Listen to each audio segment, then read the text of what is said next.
Serving their community is who they are because they love where they live. REMAX 3D Real Estate is proud to bring you Heart of Farmersville, a video series dedicated to celebrating all the wonderfully great things about Farmersville, Texas. On every episode, Dennisha Thacker will share Farmersville's story through the stories of the people who call Farmersville home. This is Heart of Farmersville.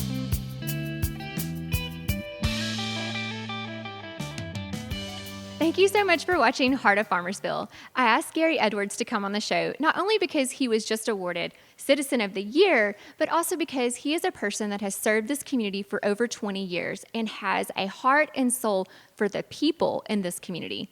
Here's my conversation with Gary.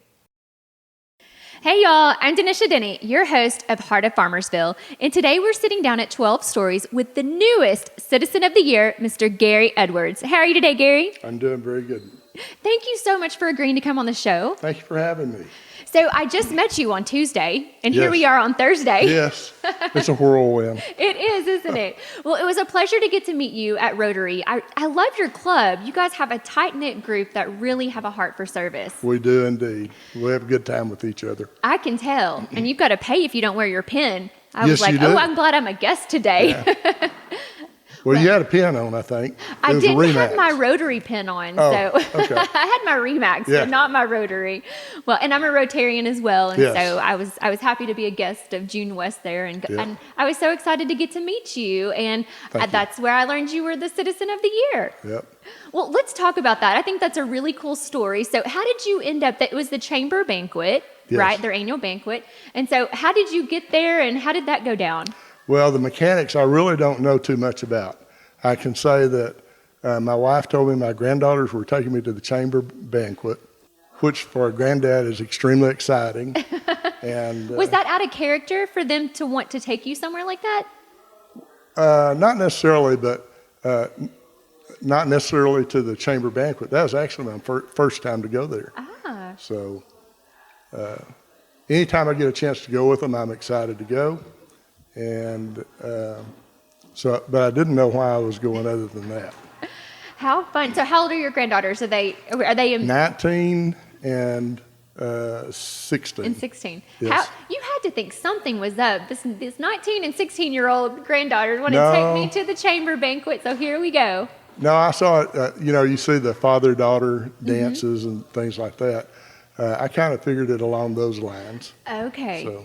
Well, that's exciting. I can see when granddaughters say, let's do something, you don't ask them any questions I about don't it. ask you any. So at what point did you know they might be talking about you when they were talking about the Citizen of the Year? At the very end of the show, they said they started announcing an award. They described the recipient by his birth date, and it was my birthday. It was your birthday. Oh, you had to be in shock. What did you feel? Well, I honestly don't recall all the things that Clay said. What I was trying to do is figure out what was up. Right. I didn't know if I was being punked. So, but anyway, it was a nice award. I don't really feel necessarily worthy, but I was glad to be there. Well, you've done something for the community to award that title to you. That's not something that's given lightly, and a lot of people add contribution to that to make those decisions. Well, I deliver Meals on Wheels. I'm active in my church. I'm a deacon at First Baptist Farmersville. Oh. I'm a scout leader with the Trail Life Scouting Program. It's a faith-based program out of our church. And Is that similar to Boy Scouts? it's exactly like Okay. Boy Scouts, but there's a stronger Christian influence to it.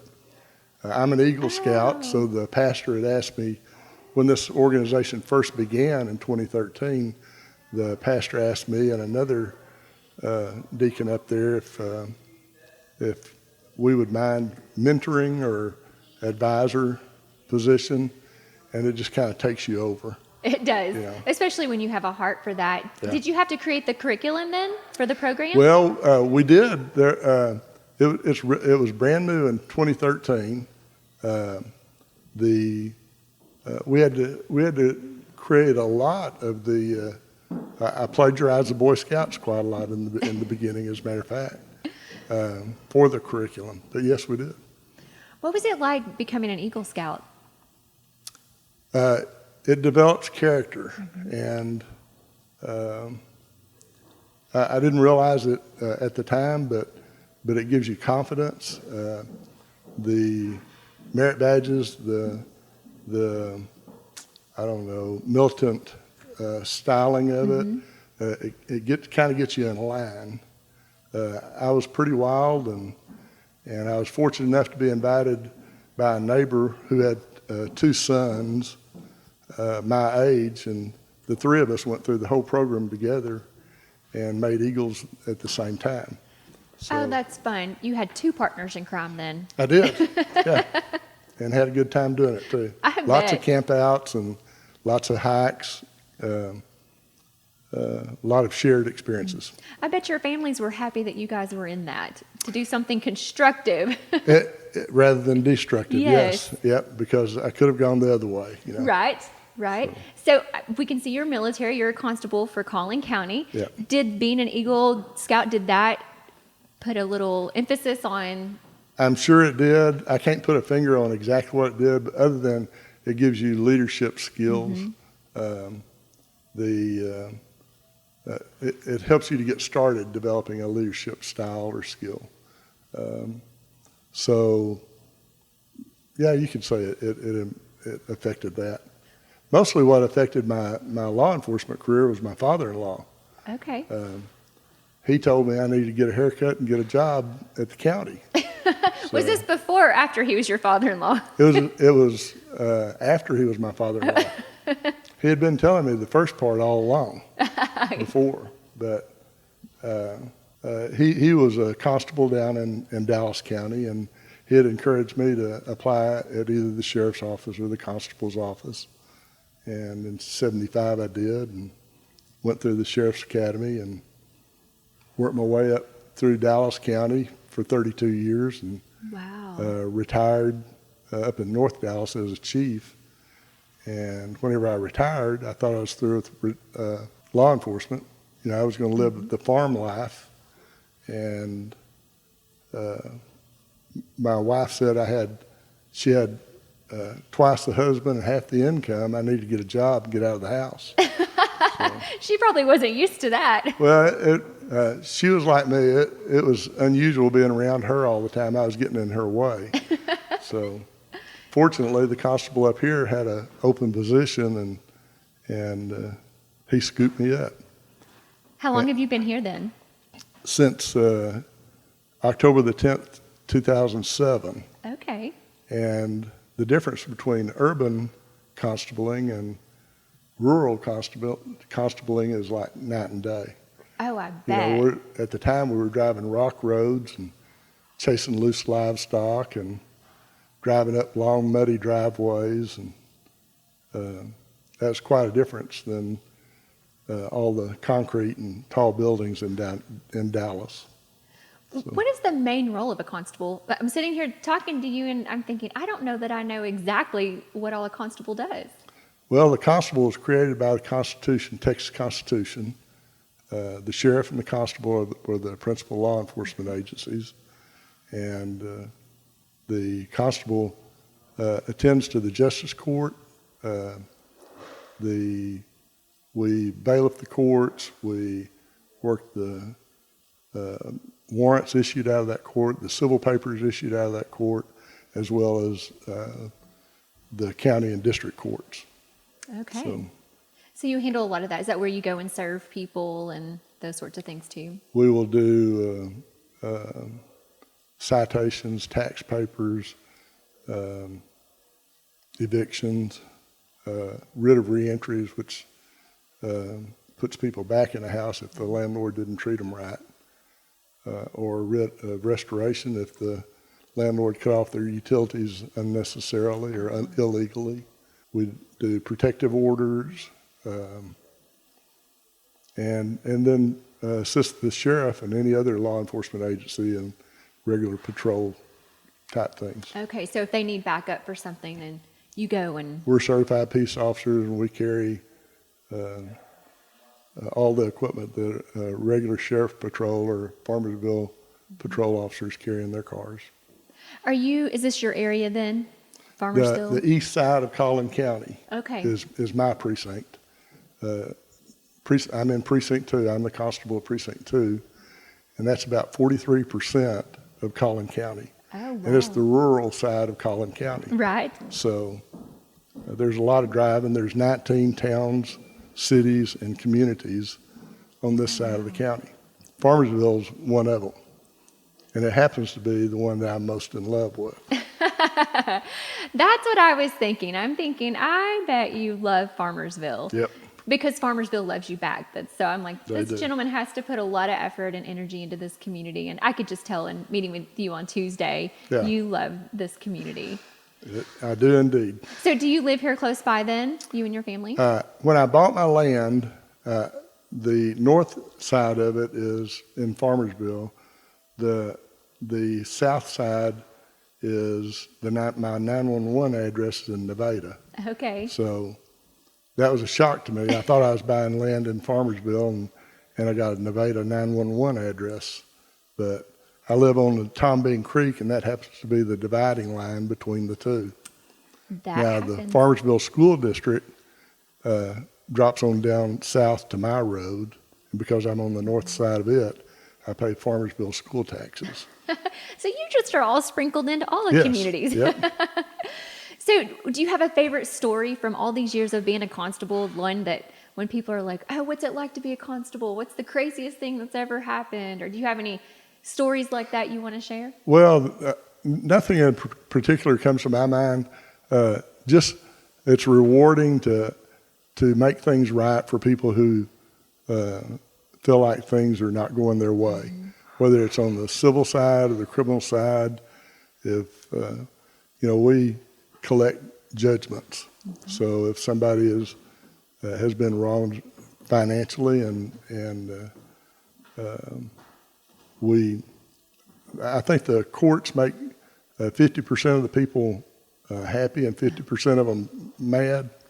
Well, we're the enforcers of that, whichever way it goes. And so I can't really say anything in particular that stands out. I've tried to do my job with as much compassion and empathy mm-hmm.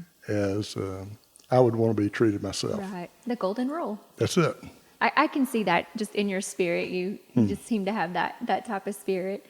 Has there ever been a time you were scared, after maybe a ruling was made and then you're having to enforce it? Have you ever felt like your life was on the line? We get alerts on the stops that we make or on the orders that we go out on, whether they're civil or criminal. And our computer screen will light up the alerts that are associated with that address. Or we'll have somebody call in and say, it's a real bad dude, or watch out for her, she's got a gun, she carries a gun, or, whatever. But we go in prepared, and we're ready for anything that might pop up. So I guess we kind of take it in stride. Right.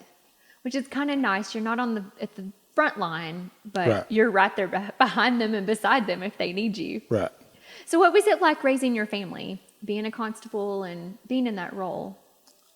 Well, it gave me an opportunity to spend time with the kids, to spend time with the grandkids. We raise cattle. We raise Santa Gertrudis cattle, purebred cattle for FFA kids. Oh, yes. My two sons were big in the Future Farmers of America, so... I was too. You were too? I was. I love that organization. Did you do ag or? I did. Oh, okay. I did ag. I actually showed ostriches at the Houston Really? Livestock Show and won grand champion in 1995. Outstanding. Congratulations. Thank you. Thank you. It's really exciting for both the kids showing and the breeder that produced the stock too. It is. So if you did both, You really did good. We did. Texas A&M actually donated the ostriches to us. Really? And so it was such an incredible experience. Yeah. It really did change my life at that point. And I was involved in FFA, and I was district president, and you know, so I really plugged in, and honestly, when I left high school, I missed that camaraderie, and I missed that so much.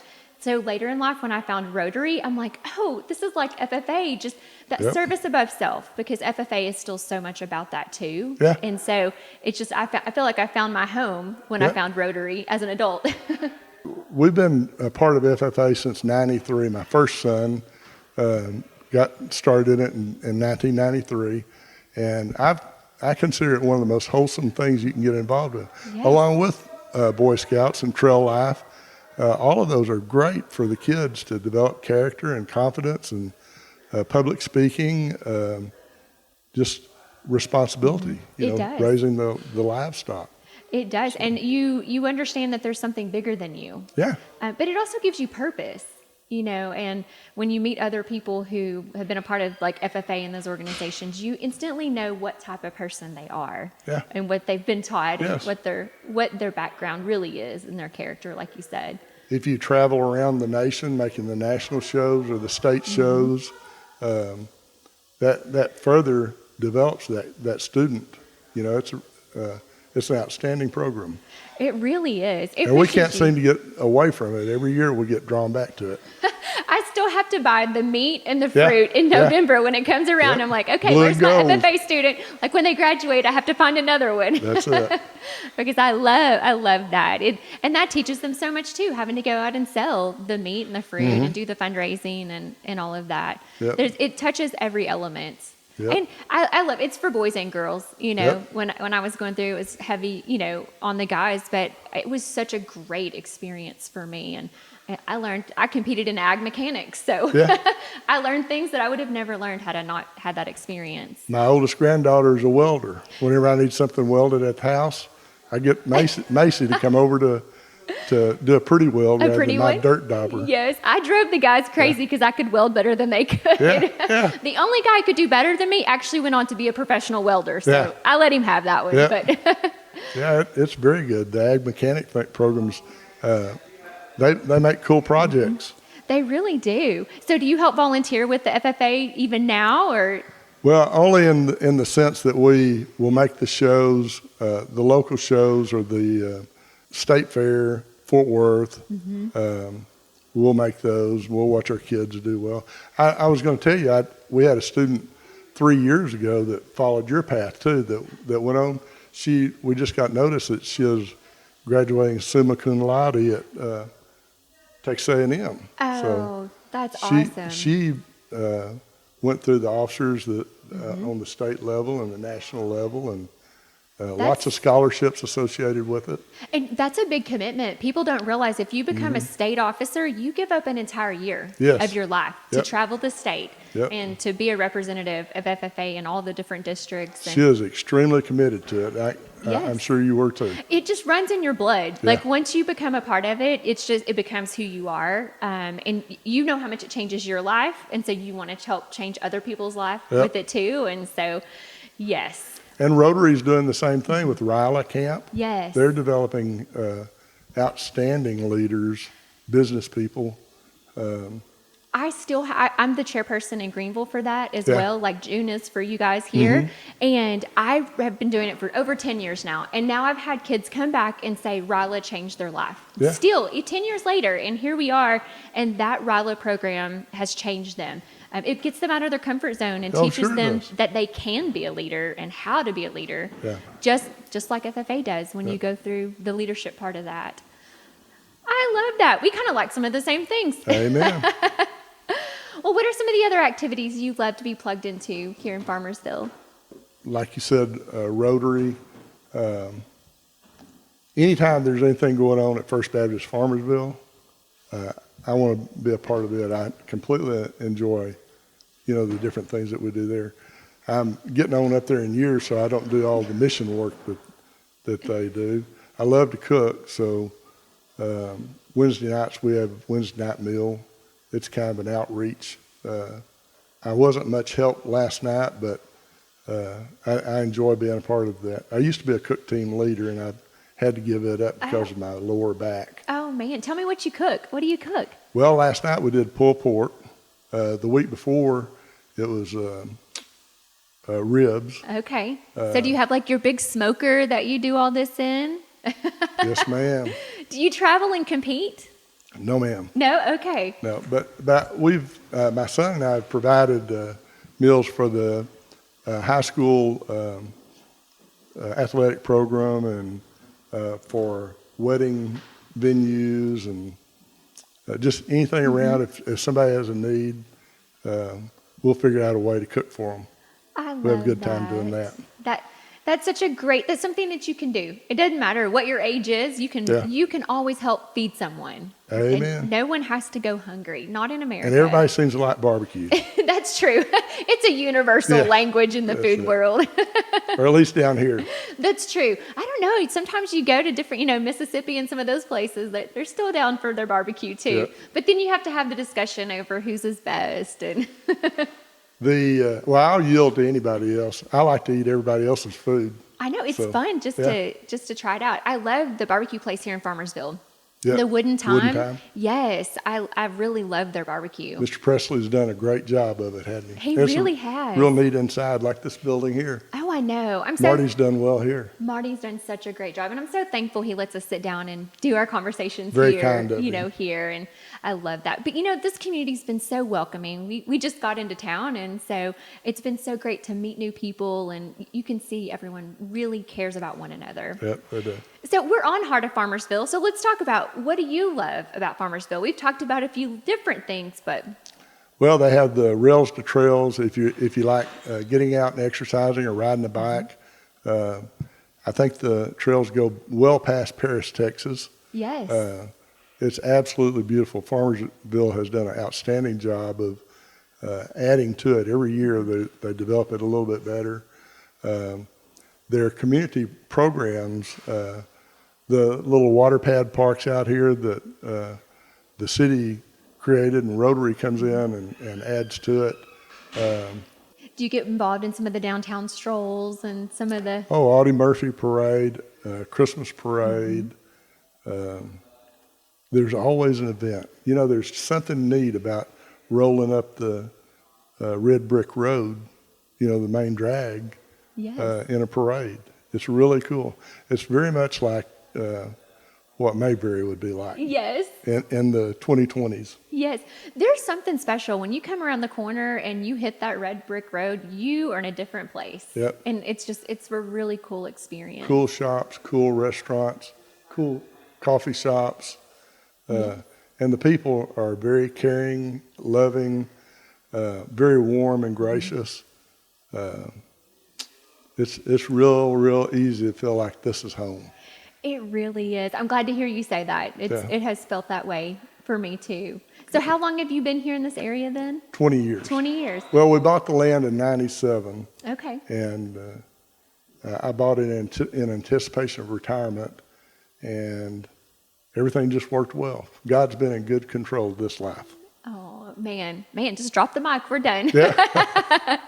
I'm so glad you shared that. I like to ask our guests one final question before we end our show, and I can't believe it's already time for us to wrap this up. We've had such a great conversation. So I asked you before the show to pick a number between 1 and 20. So tell me now, what is your number? 9. Number 9. And tell me, why did you pick number 9? Because 13 is normally my number, and I think Marty had it last time. You did your homework. Yes. You listened to Marty. Okay, number 9. If you could time travel, where would you go and why? I'd probably go back to Farmersville 100 years back, right here. Right here. I see the pictures, Audie Murphy, and of course that was in the 40s, but it seems to me like everything was very laid back, very beautiful, and not all that rustic. It was kind of a thriving community back then. I would like to have enjoyed it. That is so, I've never heard anyone say that. That's a great idea to go back. You're right. I was in the museum today, and there are so many cool pictures of this community back 100 plus years ago and what was here and how it was thriving. And it's cool to see it all coming back to that too. It's neat to hear about all the car dealerships and all the old stores that were here. I mean, it's a movie theater. I'd like to have seen a movie in there too. That would be really cool to experience it back then. Tom Mix. Yes. That's so cool. Well, Gary, thank you so much for sitting down with me today and sharing my pleasure. Parts of your story and sharing what you love about Farmersville. And congratulations for earning the Citizen of the Year. That's a huge honor. And lastly, thank you for your service. I really appreciate what you've done to put your life on the line for all of us, for our safety. And so I just wanted to say thank you for that. Thank you for having me, Miss Denny. You're absolutely welcome. All right. Bye-bye. Bye-bye. Thank you for watching Heart of Farmersville. This video series, which is designed to celebrate Farmersville, Texas, is spearheaded by REMAX 3D Real Estate.